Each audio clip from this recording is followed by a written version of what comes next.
2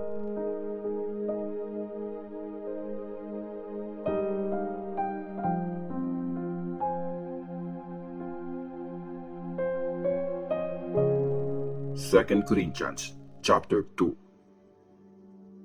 So, nagdesisyon ako na wag nang pumunta ulit sa inyo kasi ayokong sumama pa ang loob nyo dahil sa pagbisita ko.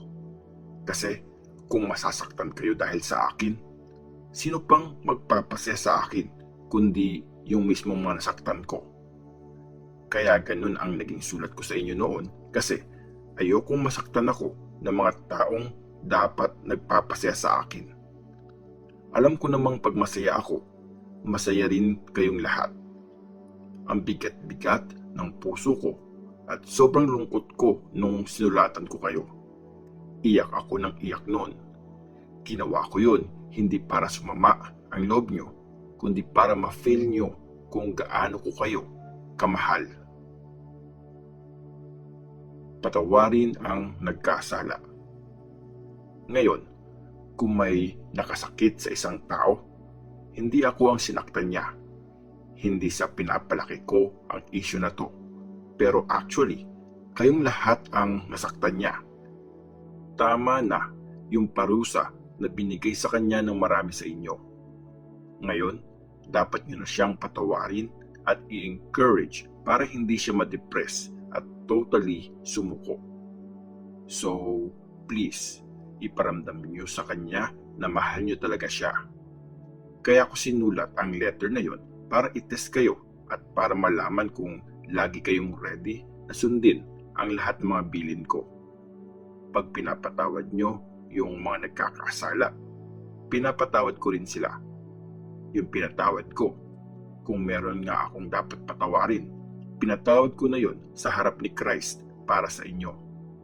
Ginagawa ko ito para hindi tayo malamangan ni Satan kasi alam naman natin ang mga diskarte niya. Nag-worry si Paul sa Troas. Nung dumating ako sa Troas para i-preach ang magandang balita tungkol kay Christ, nagkaroon ng opportunity galing sa Panginoon para makapag-serve ako sa lugar na yon.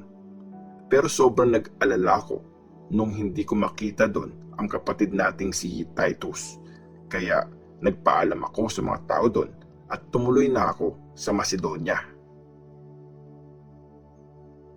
Panalo dahil kay Christ. Pero salamat sa Diyos kasi kami mga united na kay Christ.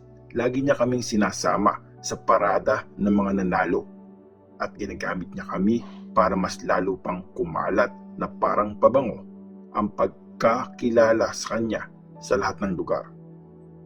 Para kaming mabangong insenso na ino-offer ni Christ sa Diyos at naaamoy ito ng mga naliligtas at ng mga napapahamak.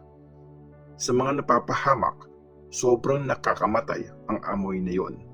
Pero para sa mga naliligtas, nagbibigay ng buhay ang bango nito. Sino ngayon ang makakagawa ng mga bagay na to? Hindi kami kagaya ng marami dyan na pinipreach ang mensahe ng Diyos na parang mumurahing paninda. Dahil pinadala kami ng Diyos, witness namin siya. Alam niyang sincere kami nagpipreach sa tulong na kapangyarihan Christ.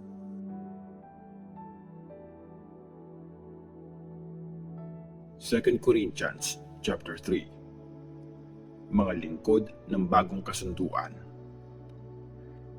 Nagyayabang na naman ba kami? Kailangan pa ba naming magbigay o humingi ng recommendation letter para sa inyo o galing sa inyo para ipakilala nyo kami sa iba? Well, yung iba, kailangan nila yan. Pero kayo mismo ang letter namin. Nakasulat kayo sa puso namin para makilala at mabasa ng lahat. Malinaw naman na kayo ang letter ni Christ na pinadala sa tulong namin. Sinulat kayo gamit ang Espiritu ng binuhay na Diyos imbes na ink at nakasulat kayo sa puso ng tao imbes na sa mga bato. Sinasabi namin ito kasi confident kami sa harap ng Diyos dahil kay Christ. wala kaming karapatang magyabang at sabihin kaya namin ang trabahong ito. Nakakaya lang namin ito dahil sa Diyos. Binigyan niya kami ng kakayahan para makapag-serve sa bagong kasunduan. Wala yun sa nakasulat na batas, kundi nanggaling sa Espiritu. Kasi nakakamatay yung nakasulat na batas, pero nagbibigay ng buhay ang Espiritu.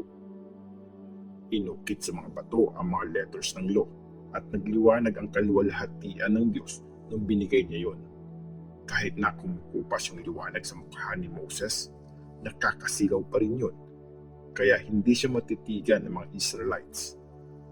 Kung yung law na nagbubunga ng kamatayan ay nagliliwanag pag pinapatupad, gaano pa kaya yung kaluwalhatian na makikita sa pagkilos ng Espiritu?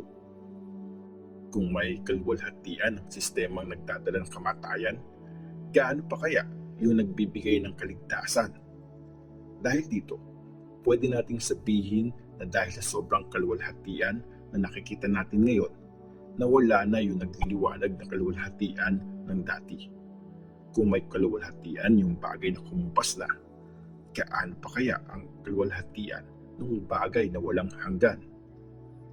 Dahil sa pag-asang ito, kaya malakas ang loob natin. Hindi kami kagaya ni Moses na naglagay ng takip sa mukha niya para hindi makakita ng mga Israelites na kumukupas at nawawala na yung liwanag.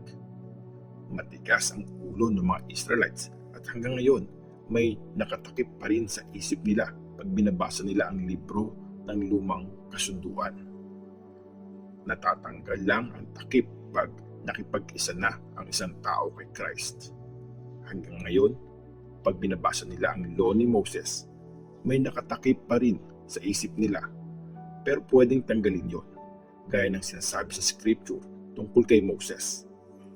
Inalis yung takip sa kanya nung lumapit siya sa Panginoon. Ngayon, yung Panginoon na sinasabi dito ay ang Espiritu, at kung nasaan ang Espiritu ng Panginoon, may kalayaan. Walang takip ang mukha natin ngayon, kaya nakikita sa ating lahat ang kaluwalhatian ng Panginoon. Ang Espiritu ng Panginoon ang patuloy na bumabago sa atin para maging mas maluwalhati pa tayo at hanggang maging kagaya niya tayo.